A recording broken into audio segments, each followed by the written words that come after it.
विचित्र पुष्प पार्ट 10।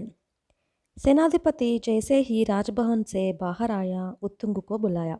उसने सोचा कि शताब्दी का पुष्पों को ढूंढ निकलने की जिम्मेदारी दलपति नागसिंह को सौंपूं। लेकिन राजा को यह कतई पसंद नहीं था कि दलपति शहर में रहे। इसलिए सेनाधिपति ने अपने इस विचार को त्याग दिया। उसको लगा कि यह जिम्मेदारी नरसिंह को सौंपने से राजा अवश्य ही अप्रसन्न होंगे। शताब्दी का पुष्पों के बारे में ही सोचता हुआ सेनाधिपति अपने भवन में पहुंचा। थोड़ी देर बाद उत्तुंग वहां पहुंचा और प्रणाम करते हुए बोला, हमें कब निकलना होगा? मेरी नाव समुद्र के किनारे ही है। क्या बाकी नाव तैयार है? जो पुष्प मैं यहाँ ले आया था उनके अलावा बाकी काबुई के घर में है। अगर यह मालूम हो जाए कि हम कब निकलेंगे तो बाकी पुष्प ही काबुई के यहाँ से मांगने का प्रबंध कर सकते हैं। उसके स्वर में उत्साह भरा हुआ था। नाव तैयार हो रही है। इतने में तुम्हारे साथ जिन सैनिकों को भेजना है उनको भी चुन रहे हैं। तुम्हारे साथ भेजने के लिए दलपति नागसिंह को बुलावा लिया है। कब जाना है, कैसे जाना है, राक्षस जंतु का सामना कैसे करना है आदि विषयों पर चर्चा करने के लिए नागसिंह यही आने वाला है, सेनाधिपति ने कहा। उत्तुंग ने पूछा, नागसिंह कब आएगा? अब तक आ जाना चाहिए था, मालूम नहीं क्यों नहीं आया। वह यह बात ही कह रहा था कि दलपति नागसिंह वहां आया। उसको देखकर उत्तुंग का परिचय कराते हुए सेनाधिपति ने नागसिंह से कहा, यही वह युवक उत्तुंग है जिसके बारे में मैं तुम्हें बता चुका हूँ। तुम्हें भी अपने साथ आने की जानकारी पाकर बहुत ही खुश है। इस युवक को अपने यहाँ ले जाओ और अपनी यात्रा संबंधी सारी विवरण जान लो। कब और कैसे जाना है, कैसी सावधानी बरतनी है आदि परस्पर चर्चा करके एक निर्णय पर आ जाओ। हाँ, एक बात न भूलना कि राजा हर हालत में इसकी यात्रा को सफल देखना चाहते हैं। नागसिंह मुस्कुराते हुए बोला, आपकी जैसी इच्छा सेनापति जी। हमारी समुद्री यात्रा के बारे में निर्णय करेंगे और शाम तक आपको सूचित करेंगे। स्वयं आपसे मिलने आएंगे। फिर उत्तुंग की तरफ देखता हुआ बोला, चले। उत्तुंग भी उसके पीछे पीछे गया। दोनों नज़दीक के सैनिक शिविर में पहुंचे। अपने कक्षा में पहुंचते तक नागसिंह ने एक शब्द भी अपने मुंह से नहीं निकाला। उस कक्ष में एक ही आसन था। वह स्वयं उसमें बैठ गया और सामने पड़े एक पाटे पर उसे बैठने को कहा। उत्तंग जब बैठ गया तब नागसिंह ने उससे कहा, राजा ही नहीं बल्कि सब लोग तुम्हारी यात्रा की तारीफ के पुल बांध रहे हैं। अब मुझे समझाओ कि वह साहस भरी यात्रा क्या है। उसके सुर में व्यंग भरा हुआ था। उसके व्यंग को उत्तंग भांप गया। थोड़ी देर के लिए उसका ध्यान भट गया। उत्तुंग सोच में पड़ गया, आखिर इस नागसिंह को ही मेरे साथ क्यों बेचा जा रहा है। राजकुमारी ने इस नागसिंह के चरित्र के बारे में स्पष्ट बताया है और उसे चेतावनी दी है कि उससे तुम्हें बहुत ही सावधान रहना होगा। मालूम नहीं राक्षस को पकड़ने में यह मेरी सहायता करेगा या नहीं। ऐन वक्त पर अगर मुझे यह धोखा देगा तो मैं कहीं का ना रहूँगा। इस स्थिति में मैं अपना कर्तव्य कैसे निभा पाऊँगा, अपने लक्ष्य की पूर्ति कैसे कर पाऊँगा। इसे देखने पर और इसकी बातों से लगता है कि यह बहुत ही गहरा है। अपने मन की बातें आसानी से नहीं बताएगा। राजकुमारी ने चाहा है कि राज्य के विरुद्ध यह जो षड्यंत्र रच रहा है उसके बारे में मैं जानूं। क्या मेरे लिए यह संभव है? पर मुझे धैर्य खोना नहीं चाहिए। किसी भी हालत में राजकुमारी को दिए गए वचन को पूरा करना होगा।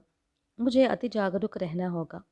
अपने आप को तक्षण ही उसने संभाल लिया। बिना किसी झिझक या घबराहट के उसने अपनी यात्रा संबंधी पूरे विवरण बताए। उसकी बातें सुनने के बाद नागसिंह ने कहा, इतनी दूरी से अकेले ही चले आए हो, साहसी वीर हो। क्या आगे भी अकेले ही नहीं जा सकते? तुम्हारा अचंचल धैर्य क्या इतने में ही पानी पानी हो गया? उसके सुर में व्यंग कूट कूट कर भरा हुआ था। मैं अकेले ही जाने के लिए आया था। मुझे मालूम भी नहीं था कि नागपुरी नामक एक राज्य भी है, लेकिन इस देश का राजा दयालु है। उन्होंने मुझ पर दया दिखाई और मेरे साथ कुछ वीरों को भेजने का वादा किया। मेरा उद्देश्य तो यह है कि उस राक्षस जंतु को मानव के निवास स्थान से जितनी दूर हो सके ले जाऊं और छोड़ दूं। ऐसा करने से केवल माणिक्यपुरी ही नहीं बल्कि आपकी नागपुरी भी सुरक्षित रहेगी। उत्तुंग ने निर्भीकता से कहा, नागपुरी राज्य के बारे में चिंता करना छोड़ दो। राक्षस जंतु क्या, कोई भी हमारा बाल बांक नहीं कर सकता। हम शत्रुओं से अपने राज्य की रक्षा स्वयं कर सकेंगे, इसलिए हमें तुम्हारी मदद चाहिए भी नहीं। अब तुम उस राक्षस जंतु के बारे में बताओ। तुमने तो कहा था कि तुमने उस राक्षस जंतु को देखा है। मेरी तो समझ में नहीं आता कि इस जमाने में राक्षस जंतु है होंगे। तुमसे गढ़ी यह कहानी सुनने के लिए हम कोई बुद्धू नहीं है। नागसिंह व्यंग से हंसता हुआ बोलने लगा, आप विश्वास करें या न करें, लेकिन यह 100% सच है। मैंने उस राक्षस जंतु को अपनी आंखों से देखा है। माणिक्यपुरी के समुद्री तट पर उसने जो भयंकर दृश्य खड़े कर दिए हैं, उसके प्रत्यक्ष साक्षी है हमारे सैनिक। उसने जहाँ जहाँ अपने पांव रखे वहाँ के पेड़ पौधे घर आदि सबके सब धराशायी हो गए। कितने ही इंसान उसके शिकार हो गए। इसलिए हमारे राजा चाहते हैं कि उस जंतु को जितनी दूर हो सके ले जाया जाए और छोड़ा जाए। हमें भी यह निश्चय रूप में मालूम हुआ कि वह जंतु शताब्दिका पुष्पों के लिए ही माणिक्यपुरी आ रहा है। इसलिए इन पुष्पों को लेकर उसे सुदूर प्रांत में ले जाने का इरादा लेकर मैं निकला हूँ। अगर आप राक्षस जंतु से डरते हो तो बताइए। मुझे पूरा विश्वास है कि मैं अकेले ही यह काम कर सकूँगा। उत्तुंग ने दृढ़ता भरे स्वर में कहा। डर? और मुझे? राक्षस जंतु को देखकर मैं डरूंगा? छी छी, यह वीर नहीं जानता कि डर क्या चीज़ होती है। तुम यह बात मत भूलना कि मैं दलपति हूँ और प्राणों की भी बाजी लगाकर लड़ने वाला योद्धा हूँ, नागसिंह ने कहा।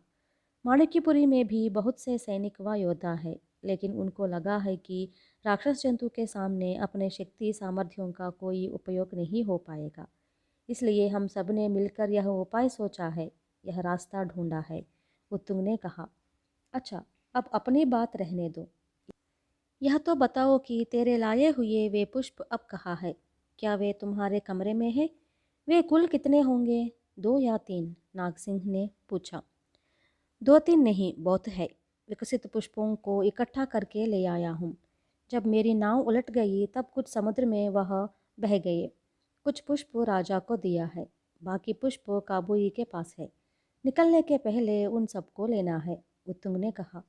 मतलब यह हुआ कि अगर वे पुष्प मैं देखना चाहूँ तो मुझे राजभवन जाना होगा, नागसिंह ने पूछा। हाँ, लेकिन कुछ और कहते हुए उत्तुंग रुक गया। रुक क्यों गए? अब वे पुष्प क्या राजभवन में नहीं है? नागसिंह ने ऊंचे सुर में गरजते हुए पूछा। राजकुमारी राजा के यहाँ से ले गई, इतना ही मैं जानता हूँ। मुझे यह तो मालूम नहीं कि वे पुष्प राजभवन में कहाँ रखे गए हैं, उत्तुंग ने कहा। तुम उनकी चिंता मत करो, मैं स्वयं राजा से पूछ कर जान लूँगा। क्या तुम्हें मालूम है कि महारानी मेरी दीदी है? नागसिंह ने हंसते हुए पूछा। उत्तुंग ने बड़ी नादानी से जवाब दिया। अच्छा, यह बात तो मुझे अभी अभी मालूम हुआ है। जानकर बहुत खुश हुआ। अपनी बातों से उसने प्रकट ही नहीं होने दिया मानो वह इस संबंध में कुछ जानता हो। हमारे निकलने की बात अच्छी तरह से सोच विचार करके तुम्हें सूचित करूँगा। उसके बाद दोनों मिलकर सेनापति के पास जाएंगे। तब तक तुम अपने अतिथि गृह में रहो, नागसिंह ने बताया। उत्तुंग वहाँ से निकलकर अपने अतिथि गृह में पहुंचा। वह इस प्रतीक्षा में बैठा रहा कि कहीं से शायद कोई खबर आए। दोपहर हो गई, परंतु कोई बुलावा नहीं आया। शाम हो गई, किंतु दलपति, सेनाधिपति, राजा या राजकुमारी से कोई खबर नहीं आई। उसे मालूम नहीं था कि राजकुमारी के कक्ष से शताब्दी का पुष्प गायब हो गए हैं।